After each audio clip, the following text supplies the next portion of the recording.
What is up, everyone? Coffee break is here, and today, unfortunately, I have to start off this video a little bit different than I do normally. Growing up, I was a huge Lakers fan, and on Sunday, I was checking Twitter and I saw the news that Kobe Bryant was in that horrific helicopter accident, and later finding out that his daughter Gianna, among others, were also killed. It was a day I'd like to forget.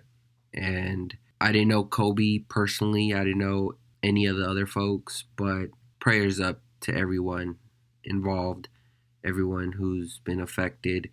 And I had to reach out to my family to let them know that I do love and care about them. And if you haven't, please reach out to loved ones and let them know that you do love them, because things like that can happen. And I feel like it was a day that put a lot of things in perspective. Rest in peace to one of the best basketball players I've ever watched.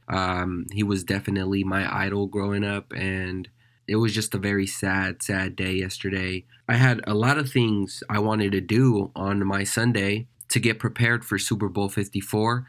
One of the things was watching film on the Kansas City Chiefs. And to hear that, it just kind of, everything else didn't matter at that point. And so I spent my time with my fiance just at home. And, just want to let you guys know I appreciate each and every one of you. But yeah, man, prayers up for sure. But as I was saying, now transitioning over to some football here, and I was trying to get, some film on the Kansas City Chiefs, preparing myself for the Super Bowl. I do feel that this game here this Sunday is going to be a very close one. I do feel that it will come down to a last possession. But from a 49er standpoint, how can we slow down Patrick Mahomes? I guess that's the question to answer here.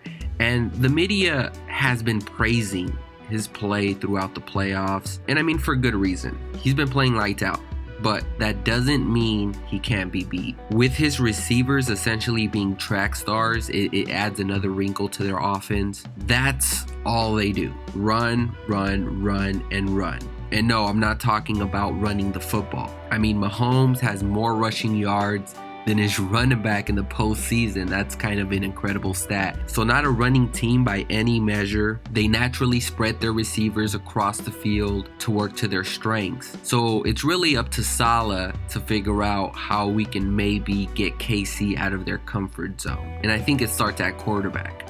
If you watch last year's AFC Championship game against New England, you'll see that the Patriots were getting pressure on Mahomes early. He didn't have the time for the play to develop and throw it deep. Essentially, that's what they want to do. They want to get those deep plays. So can this front four of the 49ers bring pressure? It's a little bit of a rhetorical question, but hell yeah. I mean, have you seen this Niners defensive line play all year? That's in the 49ers DNA at this point. The question should be now, how does Andy Reid adjust? I expect a heavy dose of screens to slow down this pass rush early. Andy Reid is really good at calling screens, but what Patrick Mahomes is good at is just like Russell Wilson. He can extend the play, which is where the big plays come. If you just give Mahomes the average time a pocket holds up, let's say 2.5, 3 seconds. I haven't really seen them carve you up, right?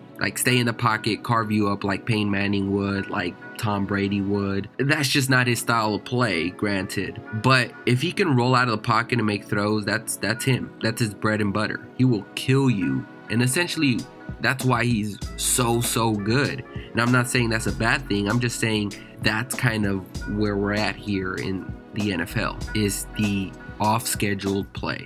And I'm not even trying to say that he sucks in the pocket. I'm just saying that's probably the 49ers' best chance at slowing him down, is keeping him there. If you get used to scrambling, rolling out, and throwing off schedule, then it kind of can throw you off if all you do is have to stay in the pocket and deliver a throw. That helps this secondary. It helps this pass rush, because now the offensive line is not going to have that much time. So, I mean, it's really up to the defensive line. This defensive front is going to have to contain this guy, and I expect Saleh to maybe come with a blitz or two to neutralize Mahomes from extending that play and running the ball. We've seen both linebackers blitz come at times. We've seen Quan Williams blitz come, sometimes even Tart. You can expect to see these come Sunday, and I think the best way to do it is, of course, to disguise it. Disguising coverages, I think, is the way to go here, and I think this is the type of defense that has that capability, right? We've seen it throughout the playoffs. They either bluff a blitz, drop back, or they bring it. So I think having the quarterback second think that, it's a really good wrinkle to add to that defense. And so just keep an eye out for that come Sunday. But where the 49ers can really help themselves and keep Mahomes on the bench is just running the football, controlling the clock. And I'm not saying the 49ers will have to run like they did against Green Bay. That's a historic game. The Niners don't necessarily need that, but if you can get into a 10 or 12 play drive, that alone will kill a lot of time off the clock. The Chiefs can score quickly. That can be a good and bad thing. If your defense has to come right back on the field, that can get them a little tired quickly. I think the 49ers have the recipe to control the clock and still be able to finish the drive with a touchdown. People are forgetting that Jimmy Garoppolo is here for a reason. Jimmy Garoppolo is a franchise quarterback. I'll say it now and I'll say it again, regardless of how this game ends. He's a franchise quarterback, and I think they did the right thing in signing him to that 5-year contract. We get that he's not Mahomes. They like to compare him to Mahomes' numbers, and I think that's a little bit unfair based on the philosophy of the coaches. You know, if Alex Smith was still in Kansas City, he would probably have better numbers than Jimmy Garoppolo just based on the amount of attempts that he's throwing. We get he's not Mahomes. Like I said, Mahomes can extend the play to his receivers. Garoppolo doesn't nearly have the same speed as Mahomes, but something he does very well is stay in the pocket and make tough throws. That's old school football right there. I think Jimmy is more than capable to make throws and allow his receivers to make plays after the catch. People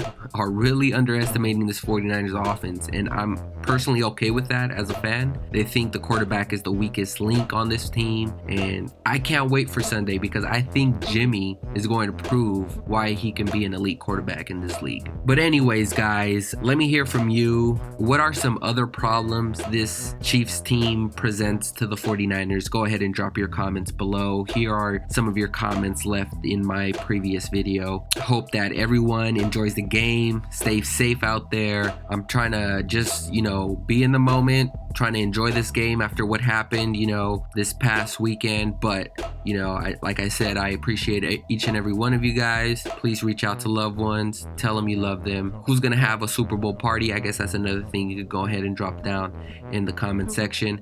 Thank you all for watching, and we will see you on the next one, guys. Peace.